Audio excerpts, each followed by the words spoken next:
nós fomos chamados a palestrar no mês amarelo, o mês de combate ao suicídio.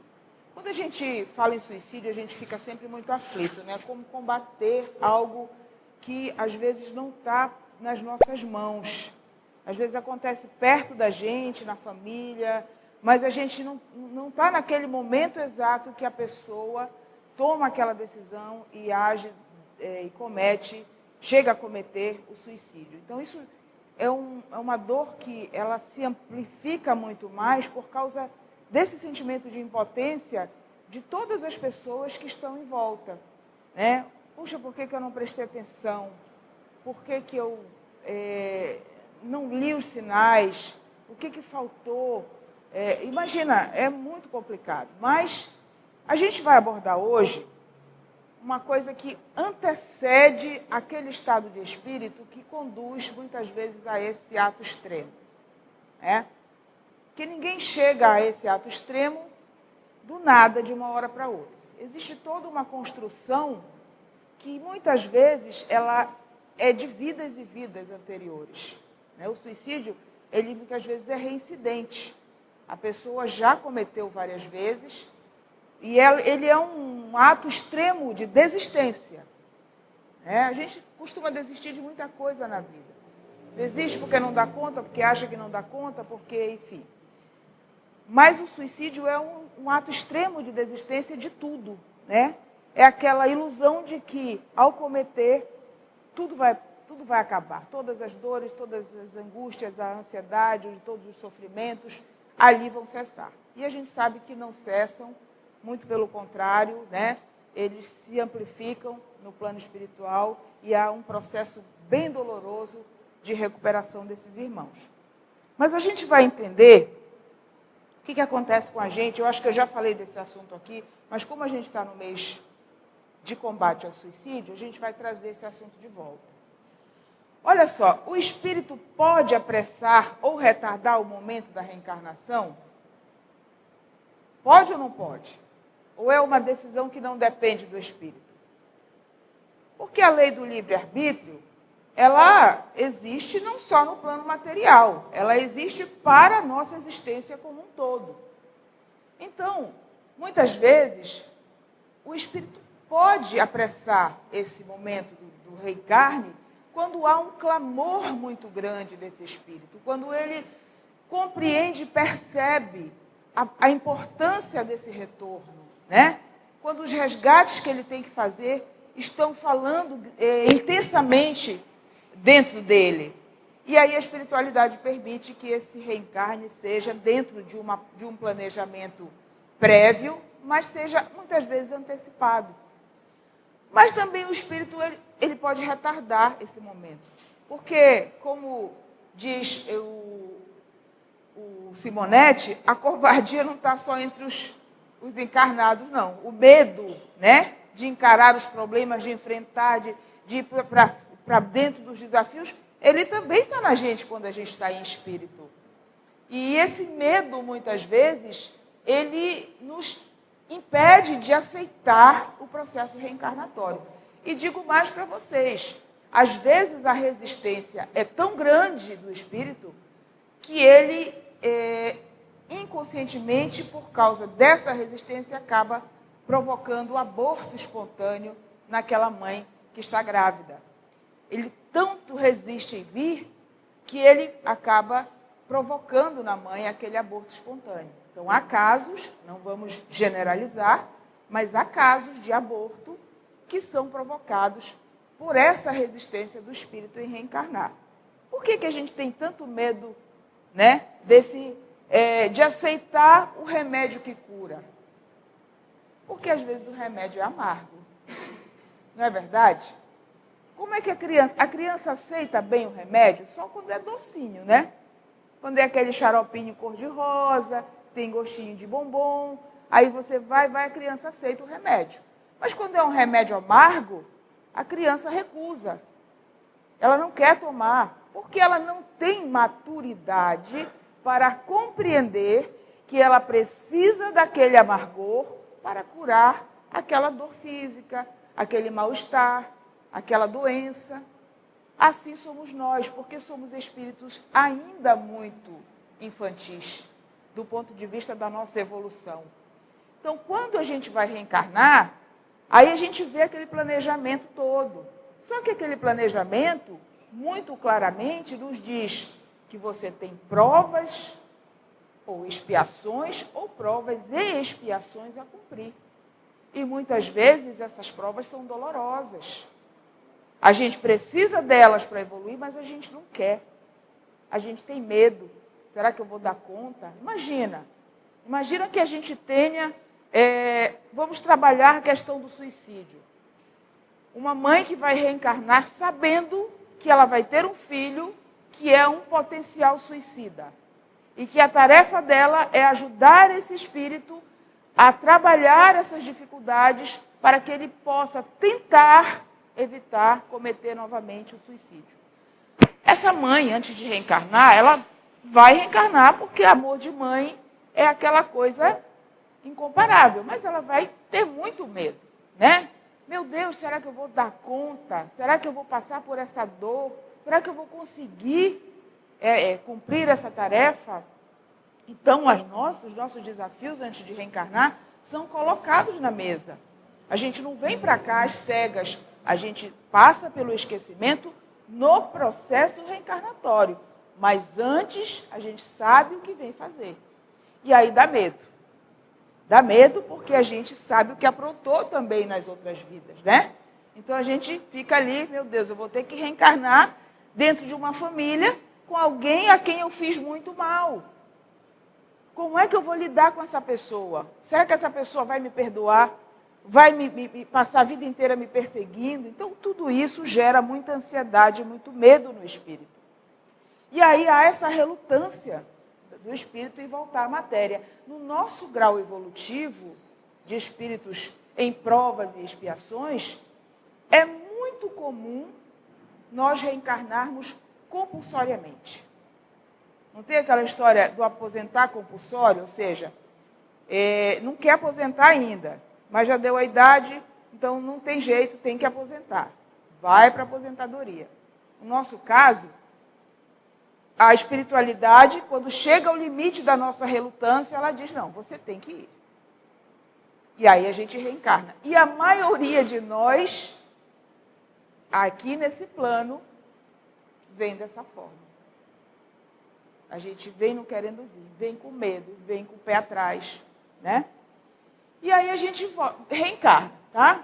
Aí, por que a gente tem tanto medo? Das limitações da matéria. Muitos vão reencarnar sabendo que vão ter limitações físicas, que vão ser deficientes, que vão ter limitações intelectuais, né? Que vão ter limitações mentais. Muitos espíritos sabem que vão passar por isso e vêm com medo. As complicações do esquecimento, meu Deus, vou ter que esquecer tudo. Eu vou reencarnar junto com aquela minha vizinha que falava mal de mim. Ela vai ser minha irmã agora. Porque aí eu vou ter que esquecer o que ela fez para mim. Eu vou reencarnar junto com ela, para a gente dormir no mesmo quarto, ir junto para a escola. Esse negócio não vai dar muito certo. Enfim, essa é uma insegurança pequena, mas tem inseguranças maiores. Eu vou encarnar junto com a pessoa que eu matei. E que tem um ódio mortal de mim. Mas que precisa reencarnar comigo para que eu comece a expiar esse mal que eu fiz. Então, esses ajustes da reencarnação, eles são assustadores para o espírito que vem, né? E problemas de reconciliação com os desafetos, as dores do mundo, as guerras. Eu vou reencarnar numa região de guerra, meu Deus. Eu vou reencarnar lá no Oriente Médio, que vive explodindo bomba para todo lado. Eu vou lá na África, naquele país mais miserável, com muitas dificuldades, com epidemia de AIDS. Enfim, os medos todos que a gente tem aqui no plano material, a gente também tem lá. E aí a gente chega a essa conclusão, né? Reencarnar não é fácil. Mas a gente precisa. Acordar cedo para trabalhar todo dia, às vezes não é fácil, mas a gente tem que acordar. Né? Nem todo mundo faz o que gosta o tempo todo, mas a gente tem que fazer para poder crescer, estudar, evoluir, aprender. E assim são as regras de Deus. Espíritos que reencarnam relutantes podem apresentar limitações como, por exemplo, o autismo. Um grau exacerbado de relutância de reencarnar, o espírito pode reencarnar e desenvolver o autismo, que é o quê? Em vários graus, e numa síntese muito simplista, é a pessoa que não consegue viver em sociedade, não consegue interagir, né? Estabelece um mundo próprio e tem muita dificuldade de interagir com o mundo. Uma extrema autoproteção desse mundo. Então, alguns espíritos, ao relutarem na reencarnação, desenvolvem o autismo. É preciso que os pais, que nós pais, que recebemos essas crianças, e quantas crianças são recebidas sem preparo nenhum, né?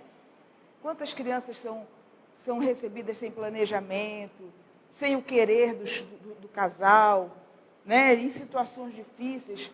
Essas crianças que já vêm com medo, que já vêm relutando, que já vêm com dificuldade, precisam ser aceitas. Porque se elas já vêm com essa carga de dificuldade, elas, ao se depararem com a mãe e o pai que os rejeitam, olha aí a insegurança, que fica maior ainda, né? Então, crianças que já vêm com medo e chegam e encontram um ambiente familiar, olha, em silêncio, que é dito que não era a hora, não está sendo bem-vindo, não dá, o salário não dá, eu não estou preparado, uma série de motivos que a gente tem, que encontra nessa situação. Quando os pais não se preparam, o espírito reencarnante pode se considerar um intruso, né? Alguém que veio para atrapalhar. Quantos casos, né? Os consultórios de terapia estão lotados desses espíritos tão com tanta dificuldade de autoestima, de se sentirem aceitos na família, de se sentirem reconhecidos. Nós todos temos um grau disso. Muito difícil alguém dizer assim, não, eu não tenho nem um grauzinho de problema com autoestima, com dificuldade de interação, de aceitação. Em algum momento da vida a gente apresenta esse tipo de dificuldade. E como terá sido, então, o nosso retorno de cada um de nós aqui? Será que a gente veio... Não, eu vou porque eu quero ir, porque eu me garanto. Ou a gente também relutou? Como terá sido a nossa vinda? Eu, às vezes, paro para pensar, porque a gente pode fazer uma comparação com a nossa conduta diária, como é que a gente é no dia a dia, né? Às vezes eu acho assim, que quando me chamaram para reencarnar, alguém disse assim, olha, tem isso aqui para resgatar. E eu disse, pode mandar, vai mandando que eu seguro. Sem avaliar o tamanho da encrenca. E aí, quando a gente vem para cá, a encrenca é enorme. Isso eu estou ilustrando de uma forma, brincando. Claro que não é assim, né, gente? A gente como é que Deus não dá o frio maior que o cobertor? Se a gente tem o desafio, é porque Ele sabe que a gente tem a capacidade de resolver.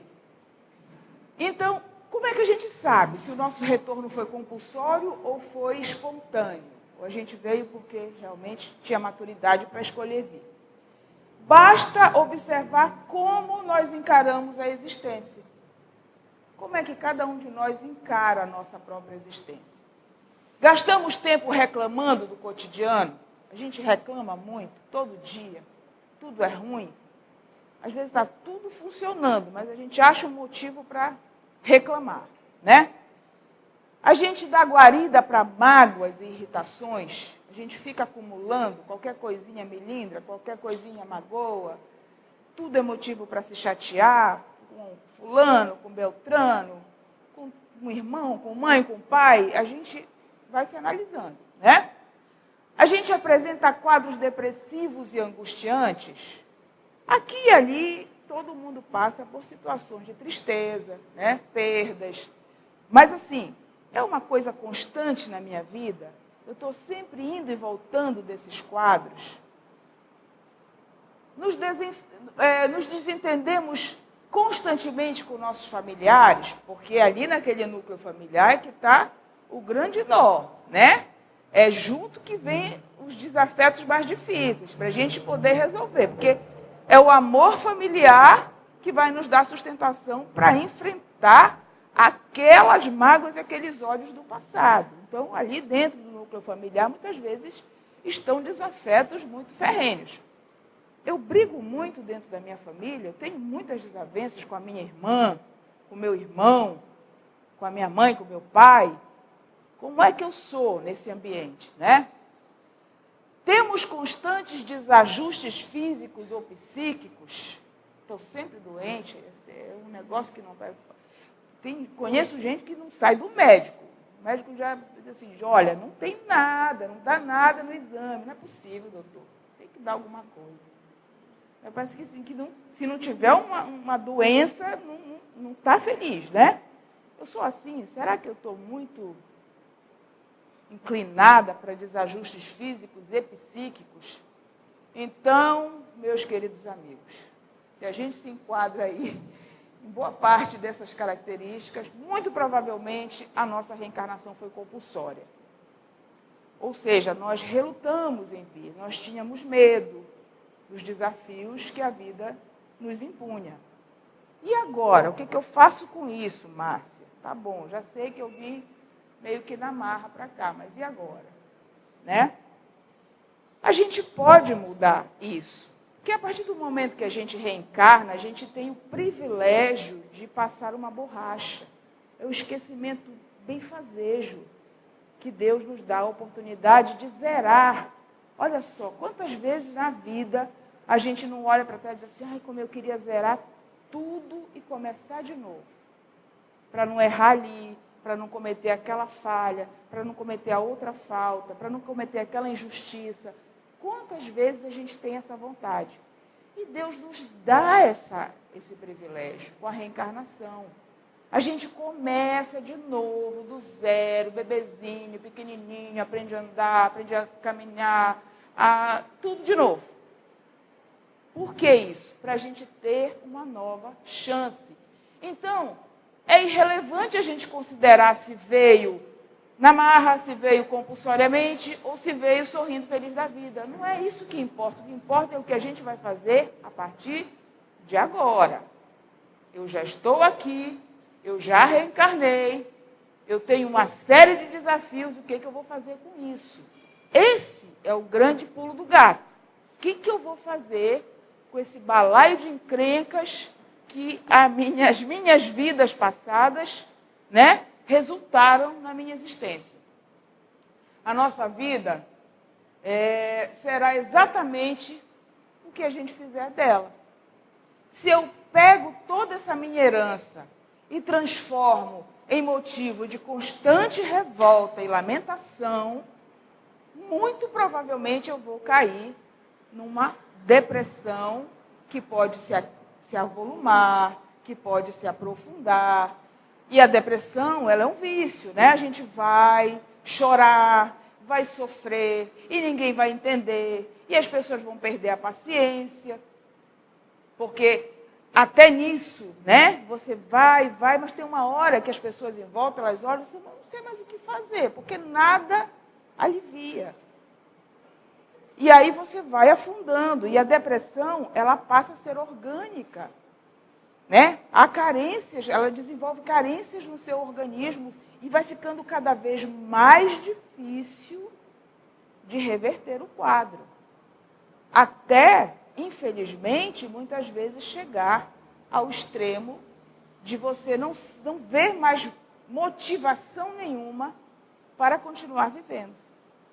Então, antes que a gente chegue nesse ponto, a gente precisa compreender essa nossa história para trás, né? Compreender como é que a gente veio parar aqui, que isso é um privilégio enorme, que deu muito trabalho para a espiritualidade de Jesus constituir a vida na Terra, são milênios, né, do princípio espiritual, encarnando ali no organismo unicelular, depois ele vai reencarnando em todos os reinos, animais, vegetal, mineral, vegetal, animal. Aí ele vai evoluindo, aprendendo com cada serzinho, até chegar ao ponto de ter condição de reencarnar como um ser humano.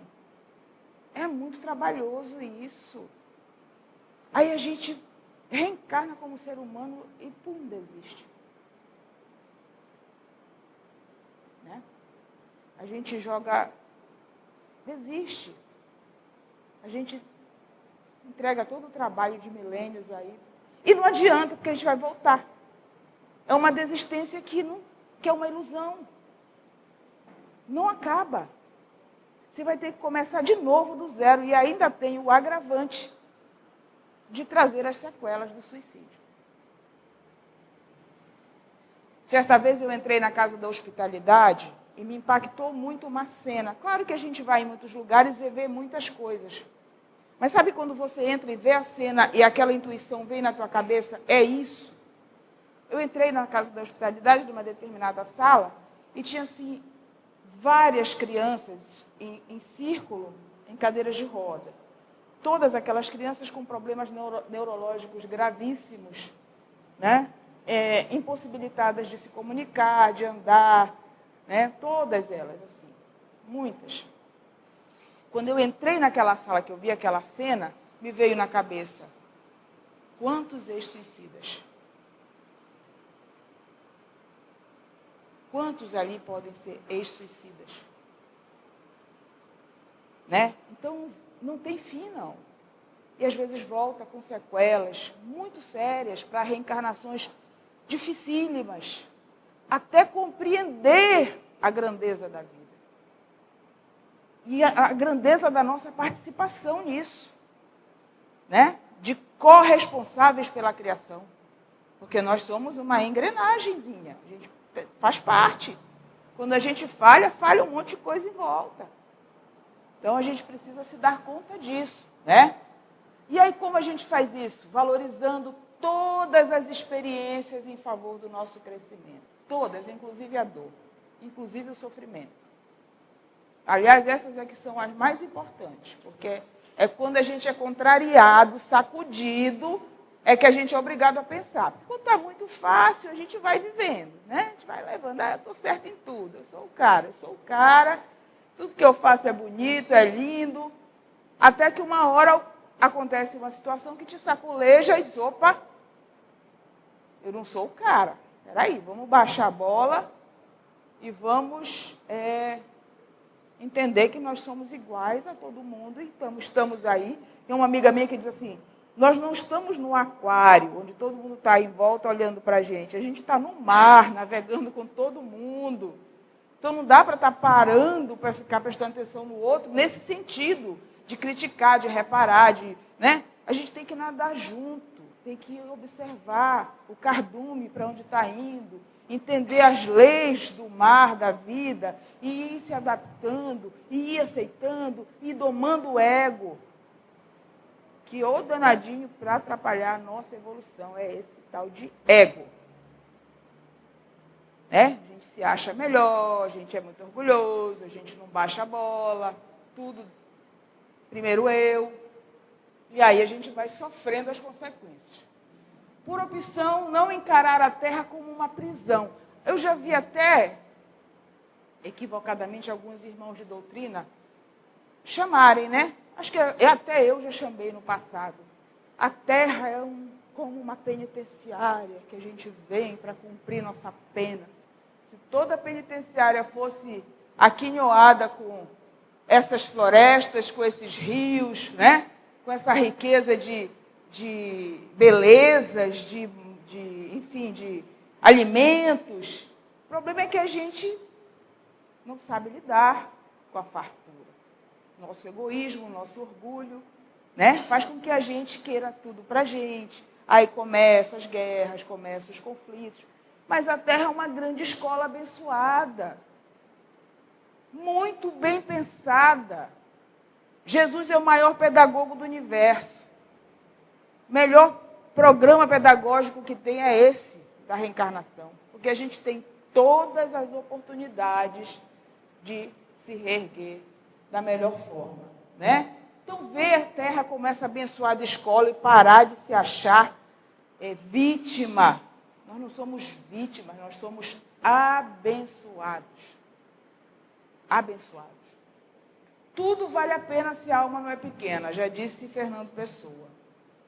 Dores e lutas valem a pena, trabalho e esforço, desde o simples varrer de uma casa até as funções mais complexas. Tudo vale a pena se a gente entende e coloca a nossa alma naquilo. Né? Ao fazer o bolo do café da tarde para a família, ao desafiar um trabalho complicado, né, no setor da saúde, ao desafiar um trabalho complexo no setor da justiça, enfim, tudo vale a pena se a gente coloca naquilo que está fazendo o amor. Eu estou aprendendo. Cada coisa que me aparece na frente é um aprendizado. Então, que maravilha. Deixa eu absorver, deixa eu entender isso aqui. Desenvolvermos em nossa alma a grandeza necessária de enxergar a oportunidade de fazer sempre o melhor, né? E aí, como é que a gente faz isso? Vamos começar o dia à luz da oração, do amor de Deus, que nunca falha. Todo dia de manhã agradecer muito. Agradecer o dia anterior, a noite de repouso, mesmo aquela noite mal dormida que você teve dificuldade porque está preocupado com o filho, com a mãe, com o irmão. Não importa, agradeça. Agradeça, amanheceu, vamos começar de novo. Vamos fazer um desafio que nem os alcoólicos anônimos fazem, só por hoje. Só por hoje eu não vou reclamar, só por hoje eu vou agradecer. Só por hoje eu vou absorver tudo de melhor que as experiências da vida me apresentarem. Só por hoje eu vou exercitar a minha grandeza de alma. Só por hoje a minha alma não vai ser pequena. Nossa, se a gente conseguir a cada dia esse desafio, a alma vai se ampliando, né? Porque a nossa alma não é pequena, não. A gente que faz dela pequena, com as nossas dificuldades. Né? Então, quem pede, encontra eventualmente o Senhor. Somente aquele que serve, situa-se do lado do Senhor. Ou seja, não basta só pedir. A gente tem que pedir e servir. Pedir e servir. Né? Outro dia eu conversava com uma amiga sobre meditação. É muito legal meditar. Mas ela estava, Márcia, eu acho que a gente tem que meditar muito, tem que ficar em casa meditando. Disse, olha, se a gente ficar em casa meditando muito, a gente não exercita a caridade. Então, a meditação, a contemplação, a prece, ela tem que estar aliada ao fazer. Nós estamos aqui para exercitar. Senão, a gente fica assim muito no campo, né, da subjetividade, da teoria.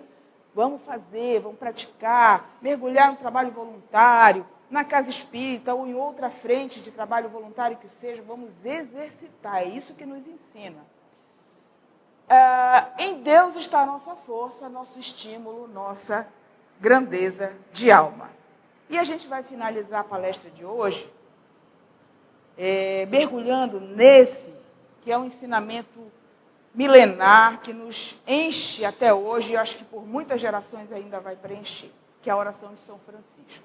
A gente já faz a prece de encerramento, aproveitando para nos trazer essa energia de dentro da gente, que a gente tem, e promover essa ampliação de alma, né, para que a gente passe a enfrentar as dificuldades com mais grandeza. Tendo ou não vindo compulsoriamente. Agora eu não estou mais compulsória, agora eu já estou para valer, então vamos lá. Né? Vamos lá, vamos fechar os nossos olhos e absorver, sorver cada palavra deixada por nosso querido São Francisco de Assis.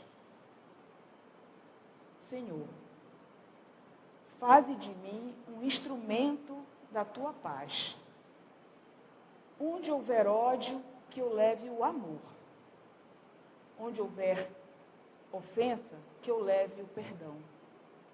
Onde houver discórdia, que eu leve a união. Onde houver dúvida, que eu leve a fé. Onde houver erros, que eu leve a verdade. Onde houver desespero, que eu leve a esperança. Onde houver tristeza, que eu leve a alegria. E onde houver trevas, que eu leve a luz. Mestre, faze com que eu procure mais consolar que ser consolado, mais compreender que ser compreendido, e mais amar que ser amado. Pois é dando que se recebe, é perdoando que se é perdoado, e é morrendo que se vive para a vida eterna.